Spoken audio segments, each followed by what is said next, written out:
Good evening everybody. आज हम करेंगे एस्चुअरी। एस्चुअरी को यदि हम हिंदी में देखा जाए तो इसे बोलते हैं मुहाना। ठीक है।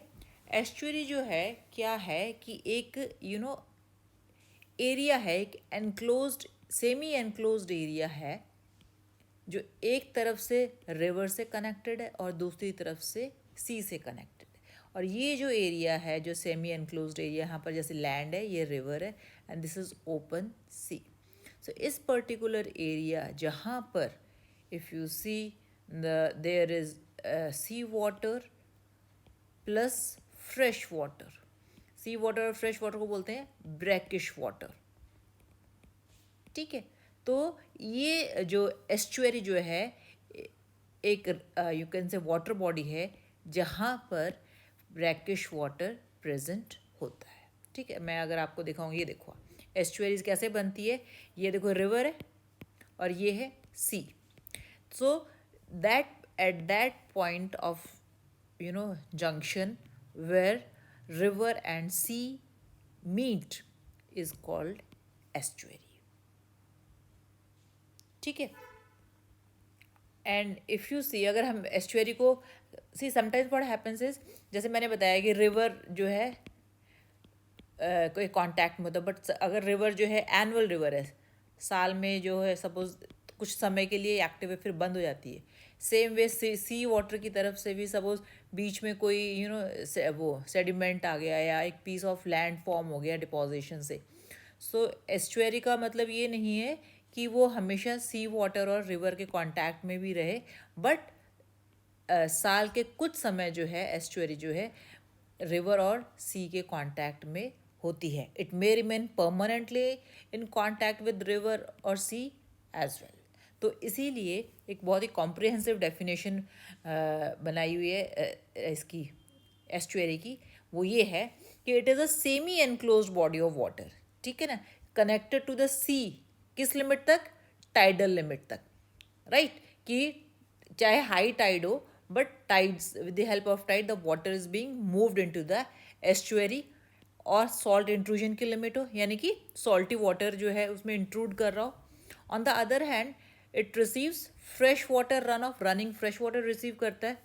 हाउ एवर बता देना कि रिवर वाटर और सी वाटर के कॉन्टैक्ट में है, बट जो फ्रेश वाटर इनफ्लो है वो जरूरी नहीं कि पेरिनियल यानी कि पूरे साल हो, और जो सी कनेक्शन है वो भी ज़रूरी नहीं है। कुछ समय जो ईयर के वो क्लोज्ड भी हो सकता है और टाइडल इन्फ्लुएंस भी कुछ टाइम के लिए नेग्लिजिबल हो सकता है।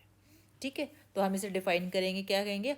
A semi enclosed body of water connected to the sea as far as tidal limit or the salt intrusion limit and receiving fresh water runoff. ठीक है। However, the fresh water inflow may not be perennial. The connection to the sea may be closed for part of the year and tidal influence may be negligible. ठीक है। अब estuary के जो अलग अलग नाम दे रखे हैं, इस एस्चुअरी को यदि हम लेगून भी बोल सकते हैं, बे भी बोल सकते हैं, हार्बर भी बोल सकते हैं, पोर्ट भी बोल सकते हैं। देखो मैं बताती हूँ। ये देखो, जैसे सपोज ये देखो, ये बे ऑफ बंगाल है ना, इसमें आप देखो on all the three sides the it is enclosed by land. So ये जो पर्टिकुलर एरिया है, यहाँ पर आप देखो रिवर इनफ्लो कर रही है, इसको भी हम इस बे को भी एस्चुअरी कह सकते हैं। एस्चुअरी में यानी कि बे भी इंक्लूडेड है। ये देखो हार्बर या पोर्ट दिखाई दे रहा है, तो पोर्ट या हार्बर जो है इट इज़ वन एंड ये भी एक तरह की एस्चुअरी है। ठीक है। नाउ ये देखो, ये दिखाई दे रही है वाटर बॉडी, इसको बोलते हैं लेगून। क्या होता है कि जब हाई टाइड्स होती हैं तो ये जो है एक तरह से बहुत बड़ा डिप्रेशन लाइक एरिया, जिस when this depression gets filled up with salt water we call it as lagoon. और आप देखो यहाँ अभी it is no more connected to the sea water, but lagoon is a type of estuary. तो अलग अलग एस्चुअरीज के जो है अलग अलग नाम दे रखे हैं डिपेंडिंग ऑन द टाइप। ठीक है। अब हम करते हैं क्लासिफिकेशन ऑफ एस्चुअरी। तुम्हें एक आइडिया हो गया कि एस्चुअरी होती क्या है। अब जो है क्लासिफिकेशन जो इसका अलग अलग तरह से है। फर्स्ट हम जो क्लासिफिकेशन करेंगे that is based on geomorphology.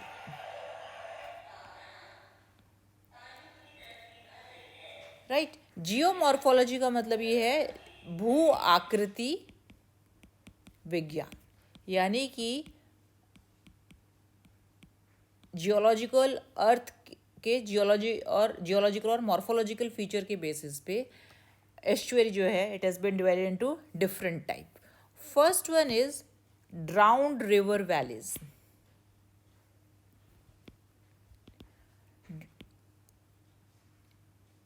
ड्राउन्ड river valleys में क्या होता है, जैसे सपोज ये रिवर है, ठीक है, और ये सी है। जब सी का जो लेवल हाई, सी वाटर का लेवल हाई हो जाता है तो सी वाटर जो है एक तरह से रिवर में इंट्रूड कर जाता है, पेनिट्रेट कर जाता है। तो इस तरह का पार्ट ऑफ रिवर, वो रिवर का पार्ट जहाँ पर सी वाटर इंट्रूड कर जाता है, उस तरह की एस्चुअरी को बोलेंगे ड्राउन्ड रिवर वैली। करेक्ट। मैं आपको एक दिखाऊंगी एग्जांपल। ये देखो, कैन यू सी, ये देखो रिवर है और ये सी वाटर कैसे, क्योंकि सी लेवल का वाटर हाई है और रिवर का जो वाटर लेवल है वो लो है। तो इस तरह की कंडीशन में सी वाटर जब इंट्रूड कर जाता है रिवर में, इस तरह के एस्चुअरीज को बोलते हैं ड्राउन्ड river valleys. Next is lagoon type और बार बिल्ट। अब इसमें होता क्या है लेगून टाइप और बार बिल्ट में, जैसे कि जो सी वाटर है वो टाइड्स के साथ जो है सिल्ट और सैंड वगैरह डिपॉजिट करता है किनारे पर। इसी तरह रिवर में भी सेडिमेंट्स होते हैं, वो भी डिपॉजिट करते हैं। तो ये जो रिवर और सी के जंक्शन पर यहाँ पर जब डिपॉजिशन ऑफ सेडिमेंट हो जाता है तो एक तरह से दोनों के बीच में कनेक्शन हट जाता है, रिवर और सी के बीच में। राइट। सो और कई बार क्या होता है, जैसे जैसे सी लेवल हाई होता है ना, वैसे वैसे सेडिमेंट डिपॉजिशन भी हाई होता जाता है। तो इस तरह जो बीच में ये बार बन जाता है ना, इसको कहते हैं बार बिल्ट। ठीक है। और ये जो वाटर बॉडी है, ये वाटर इनके बीच में थोड़ा बहुत ही कनेक्शन रह पाता है, इसीलिए इसको लेगून टाइप भी कहते हैं। मैं आपको डायग्राम दिखाऊंगी, आपको क्लियर हो जाएगा। ये देखो आप, कैन यू सी, ये देखो, ये ओशन है, ये लेगून है और बीच में ये बैरियर आइलैंड्स बन गए इस तरह से। ठीक है। और बीच में केवल छोटा सा इनलेट है जो कि कनेक्ट कर रहा है इस वाटर बॉडी के साथ। So such type of estuary is known as bar built estuary और lagoon type of estuary. Correct. So you can say that ये इसको जो है बैरियर आइलैंड या बैरियर स्पिट्स भी बोलते हैं। और बैरियर स्पिट्स की फॉर्मेशन जो है दोनों रिवर और सी के दोनों के सेडिमेंट कंट्रीब्यूशन से होती है। ठीक है। Next type, if you see, next type is fjord type of, इसकी स्पेलिंग तो इस तरह FJORD, fjord type of estuary. अगर आप देखो कि इसका जो fjord type of estuary, fjord में क्या होता है, देखो यूजुअली क्या होता है, suppose this is the river. ठीक है। जब रिवर में बड़े बड़े ग्लेशियर्स के टुकड़े आते हैं तो वो ग्लेशियर के टुकड़े क्या करेंगे, सैंड को इरोड कर देते हैं, सॉरी लैंड को इरोड कर देते हैं, नीचे तक कट कर देते हैं। और माउथ भी जो है रिवर का वो इस तरह से वाइड हो जाता है। So I just show you, just see, can you see fjord type. ये देखो इनिशियली जो रिवर है वो नैरो है, बट जो बड़े बड़े टुकड़े हैं ना आइस के, ग्लेशियर के, वो आप देखो सैंड को साइड से भी कट करते हैं और डीप भी कट करते हैं। As a result of which जो इसका माउथ है ना एस्चुअरी का, वो इस तरह से यू शेप्ड हो जाता है। इसके जो दोनों एंड से काफ़ी स्टीप डीप हो जाते हैं और नीचे तक जाता है। इसको कहते हैं फ्योर्ड टाइप। कई बार क्या होता है कि सिल फॉर्मेशन होती है, सिल डिपॉजिट होती है, यानी कि जो ग्लेशियर्स वगैरह वो यहाँ पे सिल डिपॉजिट कर देते हैं। As a result of which क्या होता है कि जो माउथ जो होता है वो नैरो हो जाता है और यहाँ पर आप देखो इतना जो वाटर यहाँ पे शैलो रहता है, बट क्या होता है कि जैसे आप इमेजिन करो ये माउथ है और यहाँ पर इस तरह से सिल्स के डिपॉजिट हो गया, तो जो ऊपर वाला एरिया है वहाँ पर ही केवल सी कांटेक्ट रहता है, राइट। जो नीचे वाला एरिया, ये जो वॉल लाइक एरिया है, इसके पास जो है जो वाटर होता है एस्चुअरी का, वहाँ पर इतना ज़्यादा मूवमेंट नहीं होता है, ठीक है। कई बार क्या होता है कि ये जो थोड़ा इसका लेवल नीचे भी चला जाता है जब इसकी डेप्थ जो है इंक्रीज हो जाती है। So what I mean to say is mouth जो है इसका फ्योर्ड का, if you see that has got, वहाँ पर जो है बड़े बड़े रॉक्स भी होते हैं, क्योंकि सारी जो सैंड तो एग्जिस्ट कर ही नहीं पाती, या फिर सिल्स भी होते हैं, एंड दैट इज़ जो माउथ है वो इस रॉक्स और सिल्स की वजह से नैरो भी हो जाता है। और फ्योर्ड का जो अपर एरिया है that is in contact with the sea, lower area में जो है वाटर जो है स्टेबल रहता है, इतना ज़्यादा मूव नहीं करता है। So this was fjord type. Next type, if you see, of estuary is tectonically produced.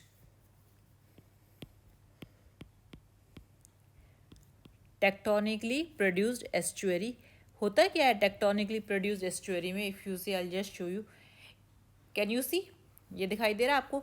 यहाँ पर ये जो अर्थ का ये जो पार्ट है, ये प्लेट है, ये टेक्टोनिक प्लेट खिसक गई है नीचे की तरफ, अदरवाइज यहाँ पे होनी चाहिए थी ना, but it has move down. जब ये डाउन मूव करेगी तो क्या होगा कि एक डिप्रेशन क्रिएट करेगी, और इस डिप्रेशन की वजह से आप ये देखो कि formation of estuary has occurred, ठीक है। अभी ये टेक्टोनिक प्लेट नीचे कैसे खिसकी? There are various reason. कोई फॉल्टिंग की का मतलब ये कि कोई क्रैक भी हो सकता है, जैसे इस तरह से आप देखो ये सी है, सी में इस तरह बीच में क्रैक हो गया, और क्रैक की वजह से if you see it is led to the formation of estuary. ये देखो, ये देखो फॉल्ट को अगर हम कहा सेक्शन ले तो इस तरह से आप देखो क्रैक की वजह से it is led in to the formation of estuary, ठीक है। फॉल्टिंग भी हो सकती है, या कोई वॉल्केनिक इरप्शन वॉल्केनो की वजह से हो सकता है, या फिर अर्थक्वेक की वजह से टेक्टोनिक प्लेट खिसक जाती है, और यू कैन से लैंडस्लाइड हो जाता है। सो इन वजहों से जो है टेक्टोनिक प्लेट मूव करती है, और टेक्टोनिक प्लेट मूव करने as a result of it an estuary is formed. So this way if you see 4 types of estuaries are formed depending on the geomorphology. Then there is another classification which is based on water circulation. Water circulation के basis पे estuary जो है different types की है। First one if you see is salt wedge. Salt wedge type of estuary में क्या होता है कि as you know that river water की डेंसिटी थोड़ी कम होती है as compare to salt water या मरीन वाटर। तो क्या होता है कि रिवर सपोज इस तरह फ्लो कर रही है, तो रिवर जो है वाटर ऊपर रहेगा, और ये देखो सी वाटर जैसे इधर आ रहा है, तो वो क्योंकि डेंसर है ना, तो वो थोड़ा सा नीचे की तरफ हैवियर होता है, तो नीचे की तरफ होता है। तो ये river water if you say, and this is sea water, तो ये जो शेप है ना, इस शेप को बोलते हैं वेज शेप्ड। तो एस्चुअरी में जो है डेंसिटी ऑफ रिवर जो है फ्रेश वाटर थोड़ी सी वो लाइटर होता है, तो और जो मिक्सिंग ऑफ वाटर होता है ना वो इस लेवल पर होता है, ठीक है। तो इस तरह की एस्चुअरी को बोलते हैं सॉल्ट वेज। जैसे मैं तुम्हें दिखा भी देती हूँ कि ये देखो आप, can you see the salt wedge, ये सी वाटर है और ये रिवर वाटर है, और ये जो ये शेप जो है ये वेज शेप्ड है। यहाँ पर सी वाटर फ्रेश वाटर ऊपर है river water, and sea water is below the river water, ठीक है। Next one is partially mixed. Partially mixed type of estuary जो है सर्कुलेशन कब होता है? जब टाइडल फोर्स बढ़ जाती है, यानी कि सी टाइड्स की जो फोर्स है वो when it is more than river output, यानी कि रिवर फ्लो से अगर उसकी फोर्स ज़्यादा है, इस केस में क्या होगा, इमेजिन करो कि ये रिवर वाटर है और ये जो है सी वाटर है, ठीक है। जब मिक्सिंग होगी तो क्या होगा कि यहाँ पर जो है रिवर की कंसंट्रेशन, फ्रेश वाटर की कंसंट्रेशन ज़्यादा होगी, और इस एरिया में जो है सॉल्ट वाटर की कंसंट्रेशन ज़्यादा होगी, क्योंकि फोर्स तो एक तरह से जैसे कोल्यूशन होता है, हेड ऑन इस तरह कोल्यूड किया ना, तो इस तरह से। तो यहाँ पर आप देखोगे लॉन्गिट्यूडनली, यानी कि एक तो वर्टिकल स्ट्रैटिफिकेशन होती है इस तरह से, एक लॉन्गिट्यूडनल डिवीजन, यहाँ पे लॉन्गिट्यूडनली जो है डिवाइड हो गया। यहाँ पर जो है फ्रेश वाटर की कंसंट्रेशन ज़्यादा होती है, यहाँ पे मरीन वाटर थोड़ा ऐड हो जाता है, यहाँ पे और हो जाता है, और यहाँ पे मैक्सिमम जो है मरीन वाटर होता है। तो इस तरह का जो वाटर है वो है पार्शियली मिक्स्ड वाटर, और इस तरह के एस्चुअरी को बोलते हैं partially mixed estuary.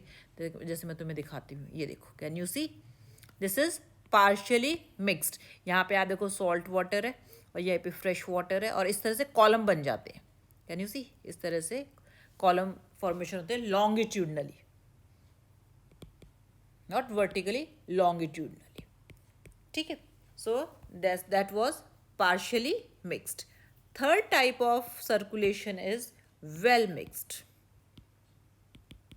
Well mixed, जैसे कि एज द नेम इंडिकेट, कि जब टाइडल फोर्स इतनी ज़्यादा हो जाती है कि टाइडल फोर्स जो है, if you see it, river force से ज़्यादा हो जाती है, और इस फोर्स के कारण, कंटिन्यूस स्ट्राइकिंग फोर्स के कारण जो है पूरा वाटर जो है थॉरोली मिक्स हो जाता है, उसको हम कहेंगे वेल मिक्स्ड जो है वाटर का जो जो ग्रेडियंट है। मतलब यूजुअली क्या होता है कि ऊपर रिवर वाटर होता है, नीचे सी वाटर होता है, ये होता है ना इन नॉर्मल कंडीशन। बट ये जो टाइडल इनपुट है वो इतना ज़्यादा है कि थॉरोली इस फोर्स के कारण मिक्स जो है थॉरोली मिक्स हो जाता है water, as a result of which जो वर्टिकल स्ट्रैटिफिकेशन है इट डिसअपियर्स। ऐसा नहीं कि ऊपर रिवर वाटर या नीचे सी वाटर नहीं रहेगा, नहीं, यहाँ पर जो कंसंट्रेशन है वो सेम हो जाती है। इस तरह के वाटर को बोलेंगे वेल मिक्स्ड वाटर। ये आप देखो, इनिशियली क्या होता है, ये फ्रेश वाटर होता है, यहाँ पर सॉल्ट वाटर, पर ये दोनों के because of the force of the tidal force it gets thoroughly mixed up, और वर्टिकल स्ट्रैटिफिकेशन जो है वो ख़त्म हो जाता है। Third type of circulation is inverse circulation. इसको जो है एक तरह से सॉल्ट प्लग फॉर्मेशन भी बोल सकते हो। होता है क्या, देखो मैं दिखाती हूँ मैं तुम्हें सॉल्ट प्लग फॉर्मेशन में what happens is that, just see, कई बार क्या होता है कि रेट ऑफ इवेपोरेशन, एक बार जिसको समझने की कोशिश करो समझ में आ जाएगा। रेट ऑफ इवेपोरेशन जो है सी से वो ज़्यादा हो जाता है, और रिवर इनपुट जो है वो कम हो जाता है। इसमें क्या, ऐसे में क्या होगा कि जो सैलिनिटी है वो बहुत ज़्यादा बढ़ जाती है, ठीक है ना। तो किनारों पर यानी कि शोर पर जो है एजेस पे एक प्लग फॉर्मेशन हो जाता है, जिसको हम कहते हैं सॉल्ट प्लग। इस तरह का एक सॉल्ट प्लग फॉर्म हो जाता है, और यू कैन से फ्रेश वाटर और सी वाटर के बीच में एक हाइपर सलाइन एरिया बन जाता है, और इस हाइपर सलाइन एरिया को सॉल्ट प्लग भी बोलते हैं। ठीक है, यहाँ पे इसका मतलब क्या हुआ, यहाँ पर जो वाटर है वो हाइपर सलाइन है, हाईली सलाइन है, ठीक है ना। और इसका इफेक्ट क्या होता है कि जैसे river water, suppose river water आया, और वो यहाँ से जो नीचे की तरफ मूव करके वापस बैकवर्डली मूव कर जाता है। सेम वे इधर सी वाटर आया, सी वाटर भी यहाँ से आके फिर बैकवर्डली जो है मूव करना शुरू कर देता है। दे do not cross the saline plug और सॉल्ट प्लग। ठीक है, इस तरह के वाटर क्या बोलेंगे, इनवर्स वाटर और सॉल्ट प्लग। ठीक है, third four, that was four type. Fifth part type is intermittent type. ठीक है, इंटरमिटेंट में क्या है कि ड्रामेटिकली कभी फ्रेश वाटर इनपुट ज़्यादा हो जाता है, कभी सॉल्ट वाटर इनपुट ज़्यादा हो जाता है। तो एक तरह से कभी तो जो एस्चुअरी का वाटर है वो फुल्ली मरीन हो जाता है, कभी जो है एक तरह से वो फुल्ली जो है फ्रेश वाटर हो जाता है। तो इस तरह के जो कंटिन्यूस चेंजेस हैं किसी भी एस्चुअरी में, we call that flow as intermittent flow और intermittent type of water circulation in an estuary. Correct. Now we come to another part, that is physico-chemical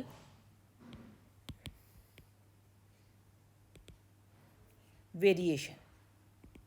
यानी कि एस्चुअरी में फिजिको केमिकल फैक्टर्स कौन कौन से हैं? First one is if you see dissolved oxygen.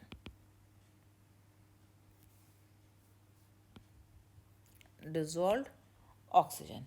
If you see कि fresh water में obviously dissolve oxygen concentration ज़्यादा होती है as compare to marine water. ठीक है, but see what happens is that क्योंकि जो एस्चुअरी है that is nutrient rich. Just estuary जो है that they are nutrient rich, they are highly you can say productivity. और हाई प्रोडक्शन से क्या होता है कि lot of organic matter is formed and on this organic matter if you see उस organic matter पे जो डेट्राइटस फीडर हैं वो फीड करते हैं जो कि पूरी ऑक्सीजन को कंज्यूम कर लेते हैं.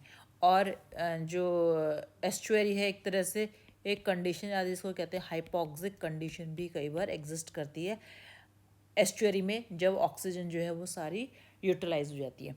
तो एक फैक्टर जो है फिजिको केमिकल वो क्या है? Dissolve oxygen.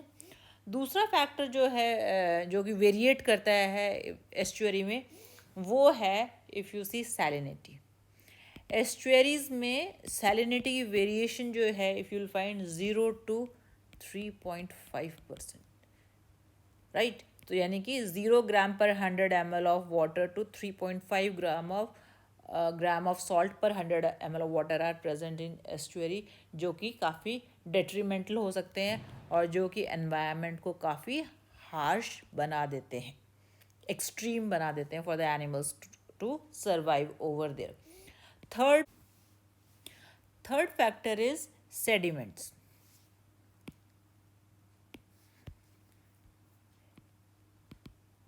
सी सेडिमेंट्स जो हैं they are very difficult to colonise क्योंकि दे आर ये इतना they do not provide a solid surface for the attachment. इसीलिए यहाँ पर इफ़ यू सी कोई वेजिटेशन या एल्गी वगैरह एग्जिस्ट नहीं करती है. ऊपर से क्या है कि ये सेडिमेंट्स जो है क्लॉग करते हैं, रेस्पिरेटरी सर्फेसेस को क्लॉग कर देते हैं. क्लॉग मीन्स ब्लॉक कर देते हैं एंड इवन जो है फीडिंग को भी ये जो है ब्लॉक कर लेते हैं. तो सेडिमेंट भी एक तरह से जो मड फ्लैट्स पर ये डिपॉजिट हो जाते हैं, ये detrimental factor for the survival of animal. So these are the three physico chemical factors which you can say are detrimental for the survival of life in estuaries. Right, now next is if we see now based on the physico-chemical variation what are the implications of these factors on marine life. implication का मतलब है effects. तो इन physico-chemical variation क्या effect है? First of all if you see that जो एस्चुअरीज हैं वो dynamic system है, incredibly dynamic systems. Why we are saying dynamic system? Because if you see यहाँ पर जो various factors है, टेम्परेचर है, जैसे सैलिनिटी है, टर्बिडिटी है. टर्बिडिटी समझते हैं जो कि ट्रांसपेरेंसी ऑफ वाटर को डिटरमाइन करता है. डेप्थ है या फ्लो ऑफ वाटर है. ये जो पांचों फैक्टर हैं ये काफ़ी एक्टिव फैक्टर्स हैं विच कीप्स ऑन चेंजिंग. इसीलिए हम ये कहते हैं एस्चुअरीज आर द डायनामिक सिस्टम्स. क्योंकि ये फैक्टर्स जो हैं इतने डायनामिक है तो ईयर के कुछ पार्ट जो है एस्चुअरीज जो है वो काफ़ी हाईली प्रोडक्टिव रहती हैं. और ये हाईली प्रोडक्टिव है यानी कि यहाँ पे न्यूट्रिएंट्स काफ़ी ज़्यादा है. तो कुछ फिशेस जो हैं अपनी लाइफ साइकिल के दौरान they come and stay in the estuary for some times. What happens is बहुत ही कुछ हार्डी मरीन फिशेस हैं. विंटर में तो वो हार्डी मरीन फिशेस हैं. ये जो है विंटर में तो सी में रहेंगी और समर में जो है दे माइग्रेट टू एस्चुअरी. इसी तरह बहुत सारी ऐसी फिशेस हैं जो कुछ पार्ट के लिए एस्चुअरी में रहेंगी, फिर वो दे मूव टू रिवर. इसको हम एक तरह से एनाड्रोमस माइग्रेशन भी बोलते हैं. और एस्चुअरी से फिर सी में जाना इसको हम कैटाड्रोमस माइग्रेशन भी बोलते हैं. तो जो इफ़ेक्ट है, पहला इफ़ेक्ट तो क्या हो गया कि माइग्रेशन हो गया. माइग्रेशन ऑफ फिश हो रहा है because of the various factors of the estuaries which keeps on changing. दूसरा फैक्टर क्या है? सैलिनिट. जो यू कैन से इफ़ेक्ट है फिशेस का, वो ये है कि सैलिनिटी को काउंटर करने के लिए, क्योंकि हाईली सलाइन वाटर होता है एस्चुअरी में comparatively as compare to fresh water, तो जो ऑर्गेनिजम्स है वहाँ पर दे सॉल्ट को कंट्रोल करने के लिए सर्टेन वो they develop certain structures to discharge extra salt, जिन जिन इनको हम कहेंगे इन एनिमल्स को ऑस्मो कन्फर्मर्स, या you can say they have certain structures which we call as osmoregulators.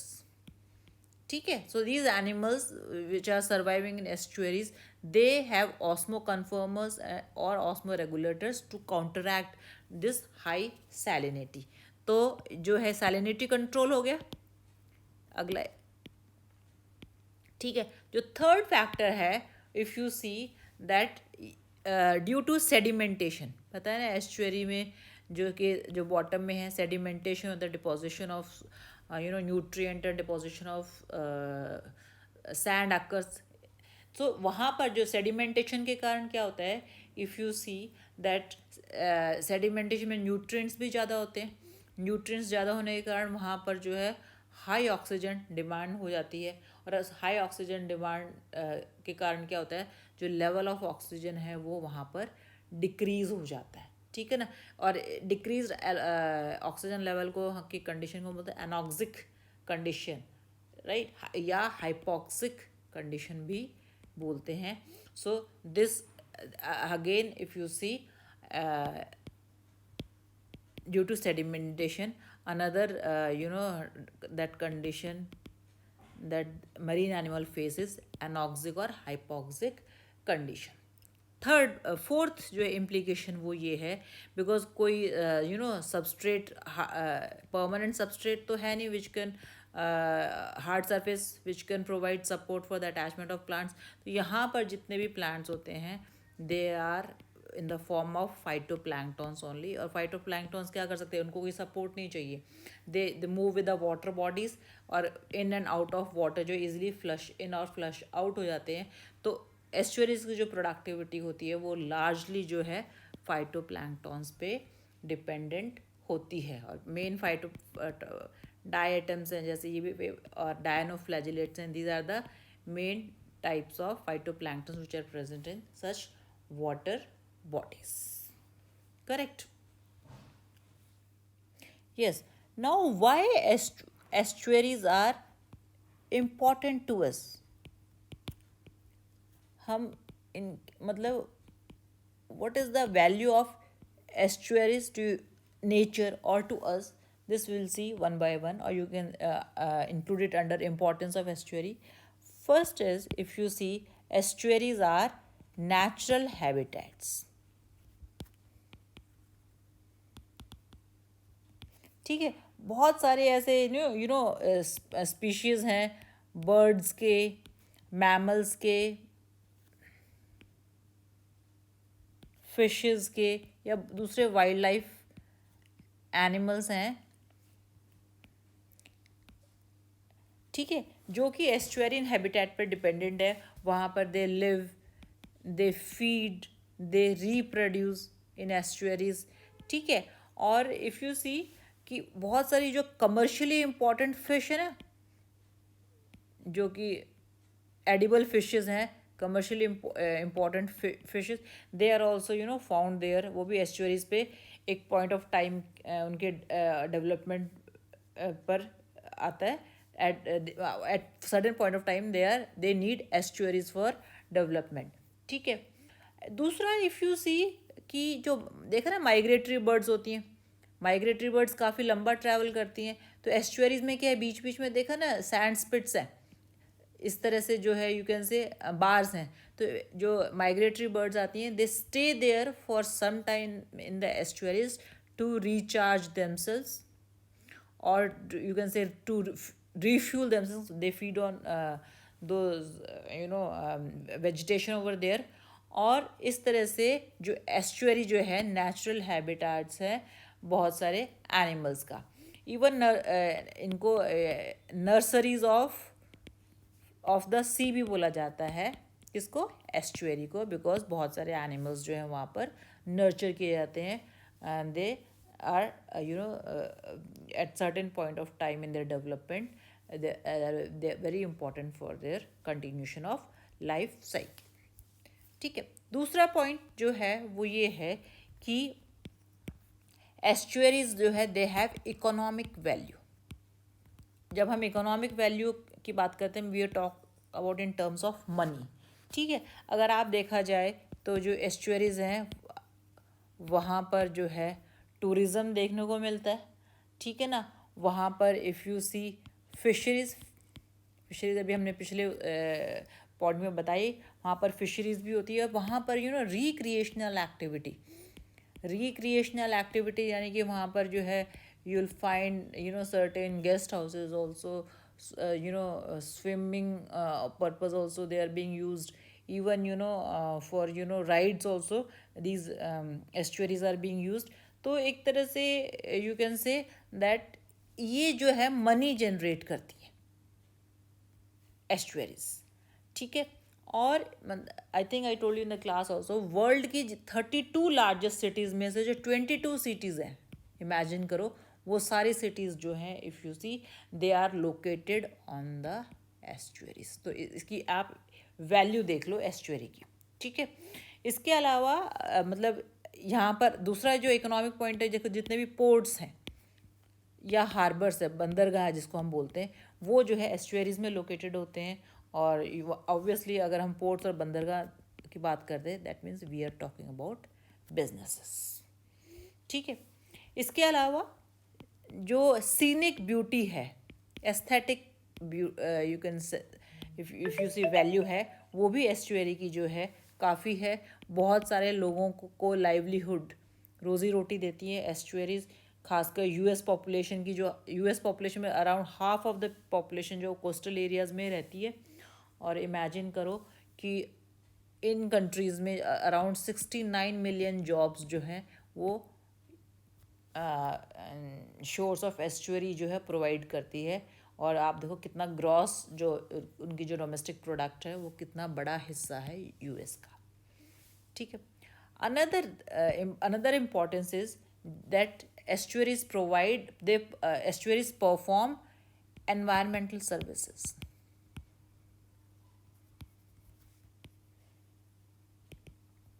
ठीक है, एनवायरमेंटल सर्विसेज कैसे? जैसे अगर आप देखोगे कि एस्चुअरीज में सेडिमेंट्स होते हैं। ठीक है, तो बहुत सारे सेडिमेंट्स और न्यूट्रिएंट्स और बहुत सारे पॉल्यूटेंट्स आई वुड से एस्चुअरीज में आते हैं। और वहाँ पर जो एक तरह से फिल्ट्रेशन होती है वाटर की।